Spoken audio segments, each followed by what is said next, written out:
E aí, pessoal, tudo bem com vocês? Eu espero que vocês estejam maravilhosamente bem. Hoje eu lhes trago uma das melhores partidas do Mikhail Tal, considerada por ele a melhor partida que ele já jogou. É uma partida de uma exibição simultânea, então ele estava jogando contra um jogador amador, o que é bem legal porque nós podemos ver aqui os erros que os amadores cometem e como nós podemos castigá-los. Vamos lá! O Mikhail Tal começa com o peão E4 e o seu adversário joga C5, a defesa siciliana.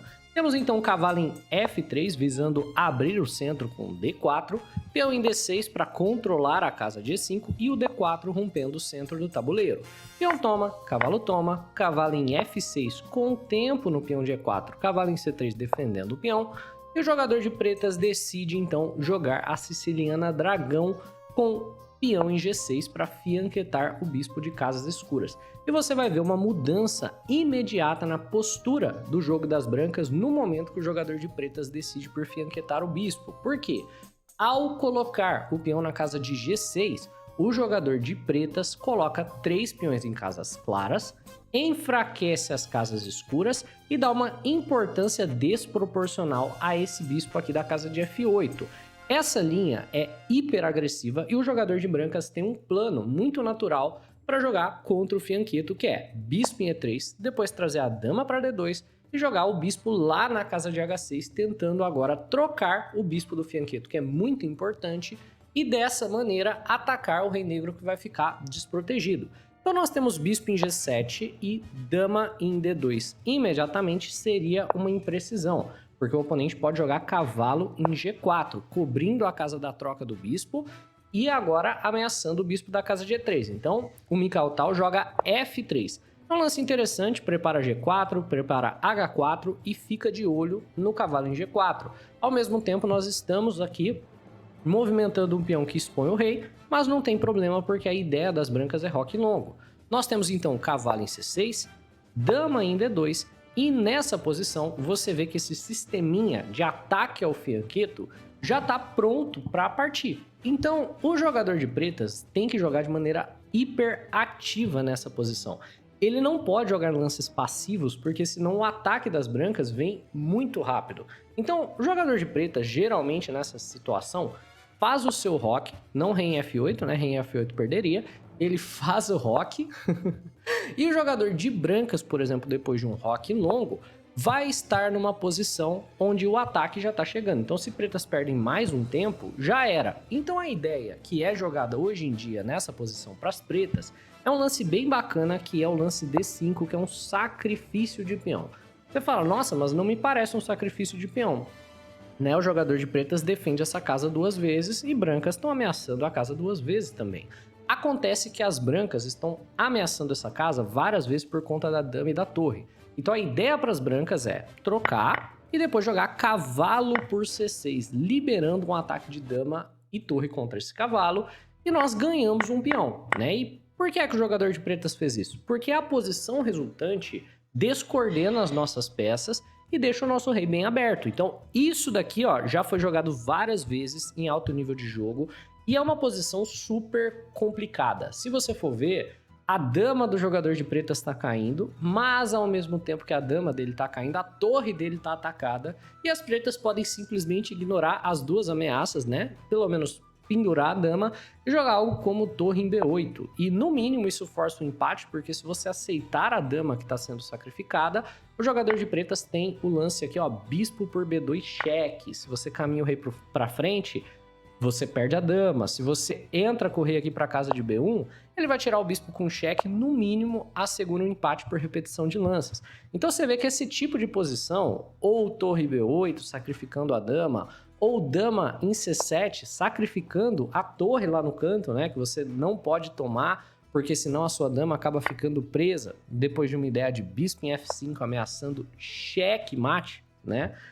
Tem algumas ideias aqui para o jogador de pretas, mas todas elas envolvem jogar de maneira muito rápida e agressiva.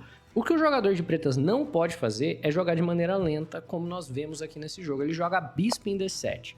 Não é um lance muito ativo, né? Tá desenvolvendo o bispo. Tudo bem. Nós temos o roque longo por parte das brancas e agora ele joga dama em A5, que é outro lance que também não é particularmente muito ativo. E você tá vendo que o jogador de pretas tá, de certa maneira, colocando as peças em casas ativas, mas ele não tá gerando nenhuma ameaça específica. E, por consequência, o ataque das brancas ao fianqueto vai chegar e vai chegar com muita velocidade. O Mikhail Tal joga o simples rei em B1. Muitos jogadores iniciantes, amadores, sempre ficam pensando que esse lance é uma perda de tempo, mas ele é muito importante. Ele é um lance que, primeiro, defende o peão de A na eventualidade desse cavalo ser trocado, né, tomado pelo bispo, um sacrifício de torre. Outra coisa que ele faz também é desalinhar dama e rei, então ele sai de possíveis ideias de bispo prendendo a dama e ele sai da coluna C, que é a coluna que o jogador de pretas não possui um peão e, portanto, é o ponto de pressão da torre negra.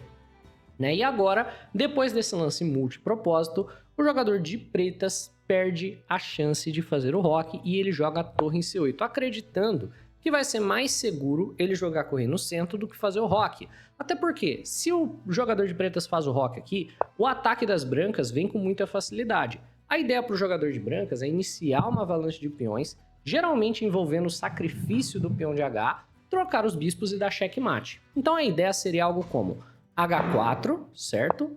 H5 como um sacrifício de peão. O adversário pode tomar, claro que ele vai tomar de cavalo, porque se ele toma de peão, a estrutura dele fica muito inferior, então ele toma de cavalo, a gente chuta o cavalo, infiltra com o bispo, ó, troca o bispo do fianqueto, e agora é uma simples questão de você chutar esse cavalo daqui, e você vai ter uma posição ganha por checkmate, né? Então o jogador de brancas geralmente segue num ataque semelhante a esse. O jogador de pretas aqui, o adversário do Mikhail Tal, faz uma coisa que é mais moderna.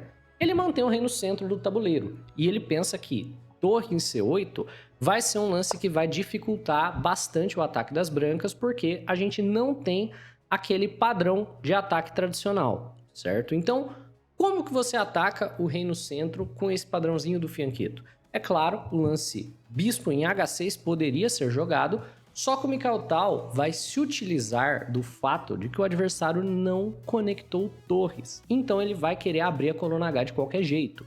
Ele joga G4, ameaçando o G5, que chuta o cavalo. O oponente joga H6 para parar a ideia. Beleza. H4 e o oponente joga A6 para tentar um ataque na ala da dama. Só que nós já vimos, o jogador de brancas tem um plano de ataque que chega muito mais rápido. Então a ideia para o jogador de brancas agora vai ser tentar forçar o G5, é a ruptura, que vai chutar o cavalo e abrir a coluna H. No momento, nós não temos torres conectadas, então bispo em E2 conecta torres, é um lance bem importante. E quando a coluna aberta se abrir, vai prevalecer o jogador que tiver torres conectadas. Temos cavalo em E5, geralmente esse cavalo vem para a casa de E5 para depois vir para a casa de C4, ó, ameaçando dama e bispo, e forçar a entrega do bispo de casas claras, mas é lento demais. G5, chuta o cavalo ou força a abertura da coluna H. No caso, força a abertura da coluna H, porque se você não toma, você perde o peão de H6. Portanto, o jogador de preta se vê forçado a trocar os peões. Nós temos H por G5, H por G5, e olha que beleza. Agora, nós temos uma posição na qual o jogador de branca certamente vai ser o jogador que prevalece com a pressão ao longo da coluna H. Por quê? Porque nós seguimos os princípios. Veja que o jogador de brancas conectou torres e tá com rei segurança, enquanto o jogador de pretas tá jogando sem torres conectadas com o rei no centro. Quando a gente fala para conectar torres, não é somente para as torres se defenderem, é também para você ter a habilidade de brigar por uma coluna aberta, né? Efetuar uma troca e trazer outra torre. No caso, o jogador de pretas não tem como fazê-lo e, por consequência, ele vai ter que tampar a coluna H. O melhor lance para o jogador de pretas nessa posição seria algo como cavalo em H5. No entanto, as pretas se desesperaram e resolveram jogar torre por torre em H1. Certamente o que o jogador de pretas estava esperando era que o Mikhail Tal fosse tomar de volta. Torre, toma torre. E agora, por mais que você tenha controle da coluna aberta e uma certa vantagem posicional, é um pouco difícil de você utilizar a coluna aberta porque o bispo está cobrindo essa infiltração. Ainda é uma posição ganha para o jogador de brancas. Ele vai tampar a coluna com o cavalo em H5 e agora tudo que você precisa fazer é tirar esse cavalo daqui. Por exemplo, o bispo já está ameaçando o cavalo. Então uma ideia futura de F4, bispo toma cavalo, já tá vindo e a vitória certamente tá na mão das brancas nessa linha também. No entanto, o que o Mikhail Tal joga depois de torre toma H1 é espantoso de bonito. O Mikhail Tal, nessa posição, joga uma combinação de lances espetacular e foi isso que tornou essa partida, não vamos dizer que é uma partida imortal, porque foi jogada contra um jogador amador, mas, de certa forma, é uma das coisas mais lindas que você vai ver no xadrez, que é uma sequência de capturas de peão aqui, ó, muito bacanas. O que é que o Tal faz? Ele toma o cavalo. Qual é a ideia? A ideia é que o jogador de pretas, é claro, pode tomar a nossa torre com cheque, e ele espera fazer isso, então a ideia é torre toma torre com cheque, e ele tá certamente esperando que a gente vá tomar de bispo, de dama, para negar a troca de damas. É óbvio que o jogador de brancas não quer trocar damas, a gente tá atacando. Só que o Mikhail Tal, vendo que o bispo do nosso adversário tá caindo, e mais importante, ele tá vendo que se ele capturar esse bispo, não tem como parar a promoção, ele toma de cavalo e oferta a troca de damas. E olha que maravilha, não tem tempo. O oponente não tem tempo de negar a troca de damas. Ele não pode, por exemplo, capturar o peão, porque senão ele perde a dama dele de graça. E ele não pode, por exemplo, jogar algo como dama em C7, porque ele perde o bispo de graça. Então, o que as pretas fazem é trocar damas, né? Estão mais do que felizes com essa troca. Até o próximo lance do Mikhail Tal vir. Peão toma bispo. Um belo sacrifício de dama para punir o fato de que o nosso adversário tá com o rei no centro, não fez o roque, não conectou torres, e ele não tem nenhum cheque interessante. Nessa posição, o jogador de pretas abandona, porque a dama dele vai cair e nós vamos conseguir uma dama nova, com uma ameaça inclusive de checkmate. Aqui você pode até promover para a torre dando checkmate. E o jogador de pretas abandona essa partida belíssima, que foi a preferida do Mikhail Tal. É uma miniaturazinha, eu espero que tenha sido didática. Se você aprendeu algo de novo, pô, deixa o seu like nesse vídeo, se inscreve no canal, um abraço e até a próxima!